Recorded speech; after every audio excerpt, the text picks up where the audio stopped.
A lot of people are bored in life. They watch TV, they play sports, they work on their hobby, which those aren't bad things. But is that what we're living for? Think of Solomon. He was the richest man to ever live. He had everything he ever wanted. He could go anywhere, do anything. And yet, he said everything in life was vanity. Why? Because nothing had any meaning.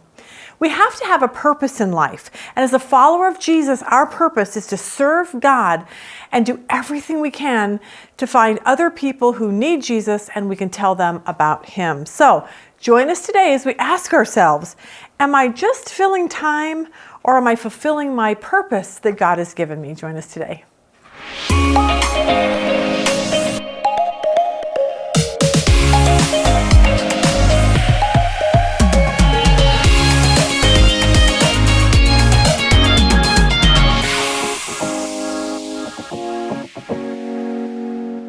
Last week we talked about Peter.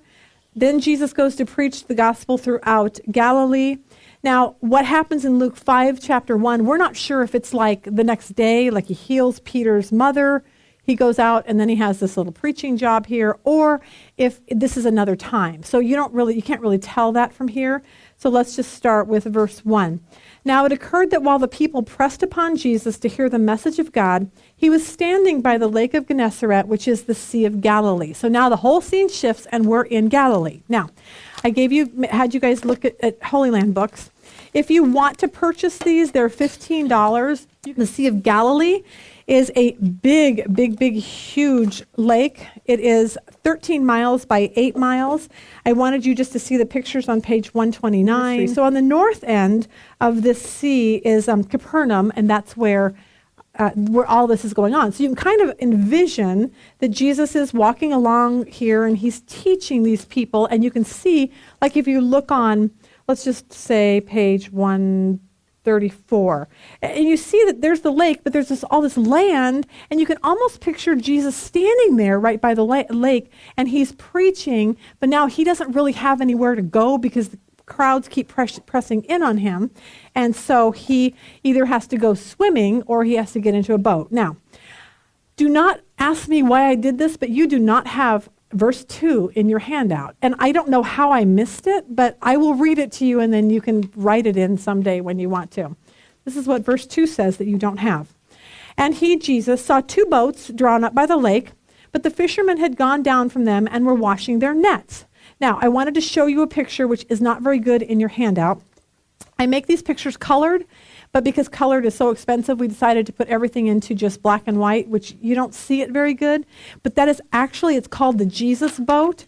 And they found that in 1986 on the northwest shore on the Sea of Galilee. It's like something happened we went and saw it. Something happened with the lake and it kind of receded a little bit and someone was walking along and they saw some wood sticking out and they actually recovered this and said it was a boat like would have been with Peter at the time of Jesus. So it's kind of cool to see these things that, in reality. Verse 3, and getting into one of the boats, the one that belonged to Simon Peter, he requested him to draw away a little from the shore, and he sat down and continued to teach the crowd of people from the boat. So Jesus, we see this picture, he's now in the boat because there's so many people listening to him. And I was thinking originally, like, why would he ask Peter? But now I remembered that he knows Peter because he spent the night at Peter's house and he hung out with Peter. So it's not like Peter's a stranger and like, hey, buddy, can I borrow your boat? Like, he's like, hey, Pete, can I borrow your boat? And that makes sense why he did that. So I want to think about Peter for a second, because here Peter is, he just got done fishing. Okay, he's got all of his fish going on, which there weren't very many that day. And he's just kind of going about his daily life, which is what you and I do every single day. For Peter, his fishing business was like, I fish in the morning, I clean the fish, I wash the nets, I get prepared to get up in the morning and go fishing again tomorrow. It's just mundane, it's just what we do every day, and it's kind of boring, but that's just life. And I think for a lot of us, we're in that position too. We get up, we do the same thing, we get the kids to school, we go grocery shopping, do the laundry, take them to dance, come home, cook dinner, you know the rest. Okay, so that may be just what your life is, but for Peter, it's kind of like the same thing. Every day was the same for him. And And so I can just envision, here's Peter standing over here, sitting over here, washing his nets, and here's Jesus teaching, but Peter's got one ear to Jesus, kind of half listening to him, while he's working on his stuff because he's kind of preoccupied with his life. And I think that that's what we do. Like, we show up here, which is wonderful, or we show up at church, which is a great deal. But a lot of times we're kind of preoccupied. We're like thinking, I got a lot to do today. So we're half listening because we got a lot to do. And I'm thinking that's what Peter is doing. And so it reminded me about purpose, because I think that we can go through the motions all day long, and I think we live in a nation of very bored people. It's hard to imagine, but if you look at your kids, they'll be like, I have every video game, I have a basketball court, I have a volleyball court, I have paintball guns, and I'm bored. And you're like, how in the world can you be bored? And I think it's because nobody has a purpose. They're just going about, just like Peter, I'm doing my nets day in, day out, I'm kind of bored. And I want to talk about that for a few minutes, because I think the problem is that many people will be like, I'm just going to watch TV and I'm going to read novels and I'm just going to stay home. I don't have a reason for living. And I want us to walk away today and say, I have a reason for living. Because most people, they don't have Jesus in their life, they're just filling time. They're filling space and they're filling time. And I have to say, what happens at the end of that when I play that all the way out to the end? Filling time until what? Until you die? Like, that is just not a way to live. Like, who wants to fill their days with just nothing until they die? So there has to be a purpose to our life. King Solomon had this problem in the Old Testament. He wrote Ecclesiastes, he wrote Proverbs. Solomon was incredibly rich. I am going to think he was incredibly handsome. His mother was beautiful Bathsheba, who caught David's eye. And King David, who they say was so cute when he was a kid, so I'm assuming he grew up. So you have the two of them have this beautiful son, Solomon. And he had everything. He had wealth and women and booze and horses and building projects and everything, and he could never, ever find happiness. It wasn't there because everything he tried to do was under the sun. And God is saying there's much more to life than just what's here, what we go about during the day. Micah made me laugh the other day. He's our 25-year-old. He's walking through the house, and Dusty, who's our 15-year-old, he's been playing this computer game. Can't remember the name of it. But it wasn't one of those like killing, slice the kid their throats and what the disgusting stuff. It was a building computer game. So he would build, he'd search for gold, he would build projects, and it was kind of cool. And then he would spend his extra money. He'd be like, Mom, for $5 I can buy a dozer, or I can buy a pick, or whatever. You know, so he would take his money that he earned and he would spend it on this stupid game, which I'm like, whatever, at least he's not out doing drugs, so I'm good to go with that.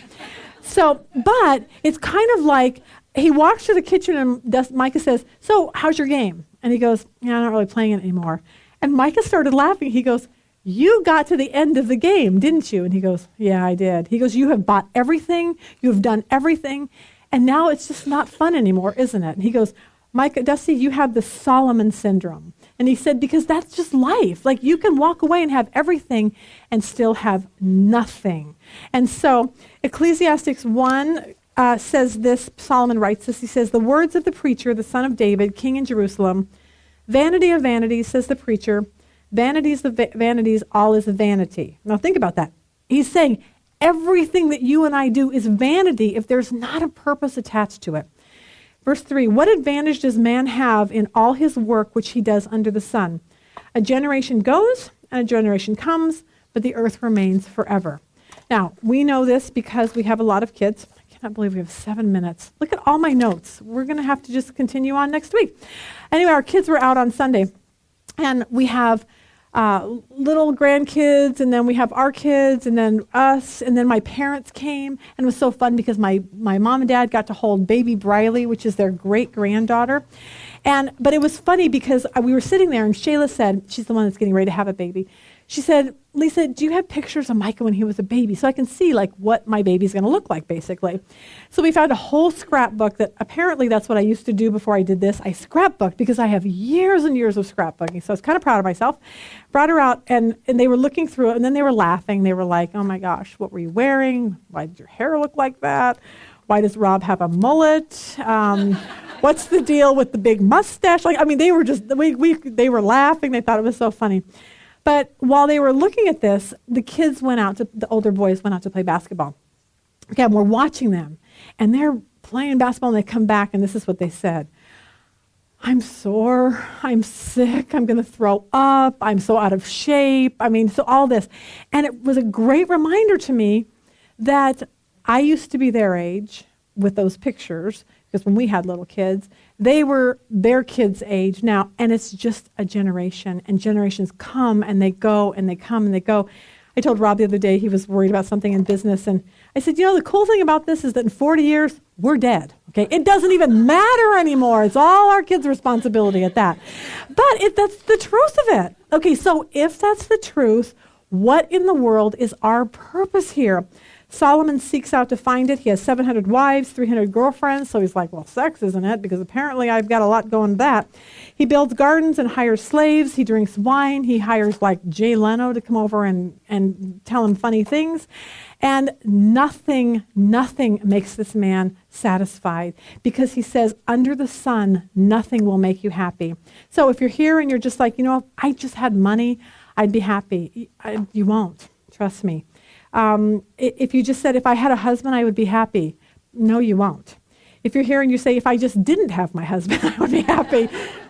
No, you won't. I know that sounds weird. Some of you are just like, I hate my husband. I want a divorce. And I'm telling you, that's not the answer. You're not going to be happier without him, because now you got a divorce and kids, and that man's in your life for the rest of your life. So just make it work is my thing. If you have a dream job and you're thinking that's going to make you happy, no, it won't. There's lots of hours, lots of stress.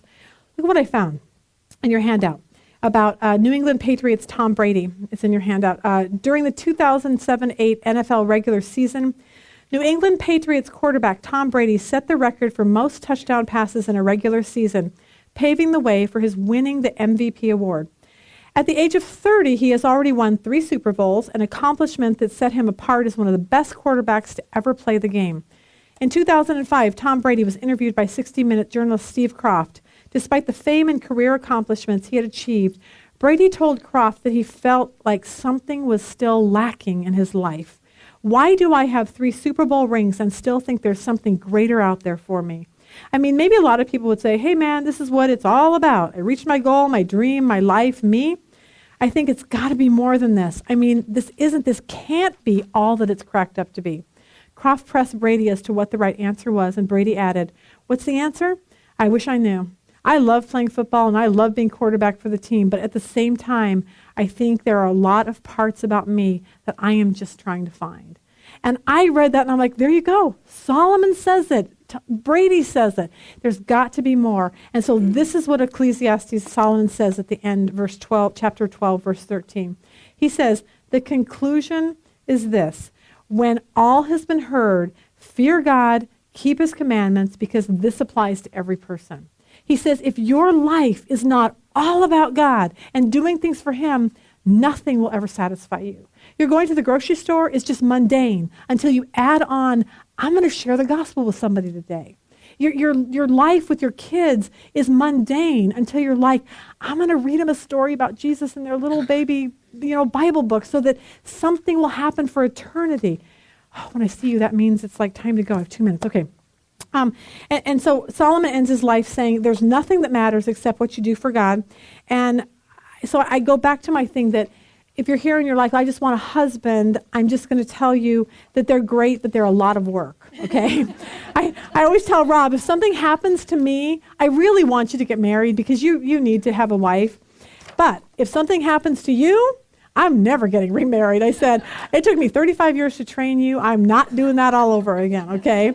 But it's kind of like whatever you do, you can just picture him like rolling his eyes at me. But if you want your dream job or you want the divorce or you want whatever, nothing is going to satisfy you until you do what Solomon says. Add God into every single thing and make your life all about him. We went to dinner the other night and some people behind us, I said, what do you do? And he says, I'm retired. I'm like, you're retired? He's really young. I said, what'd you do? It's in this job I hated. So just bided my time until I could retire. And I was like, that is so sad. Who wants to live like that? What if you had a job you hate or kids that you're raising and it's really stressful? It's not going to be good until you add God into that and make it about him. Then it's going to give life a purpose. And that's what I think Peter's going to come to, which of course we didn't get to today, but Peter's going to come to that conclusion next week, because we didn't make it there, that it has to all be about Jesus. It can't be about fishing and his family business and those kind of things. But unless it's about Jesus, we're going to be bored to tears. So we need to sit back and say, what do I need to change in my life to make my life, when I wake up in the morning, all about him? To say my days now, I can do all these fun things with the kids, but if Jesus isn't attached to it and sharing him with other people, it's meaningless. Life is meaningless. You're going to be bored. I'm going to be bored. That's life. All right, hope you enjoyed that lesson. Next week, we're going to continue with Peter and how he moved from being a fisherman to someone who followed Jesus. Fishing was a good job. Everyone needs fishermen. But Peter didn't want to just fill time with something like his job. He didn't want to just fish and then go home, hang out with his friends, wake up and fish again. He realized that for him, Jesus offered so much more, and pointing people to Jesus so they could spend eternity in heaven forever and ever gave him the purpose in his life that he wanted. And I'm hoping today that this lesson helped us learn that. So ask yourself today, are you just filling time, or are you living your life with an eternal purpose? See you next week.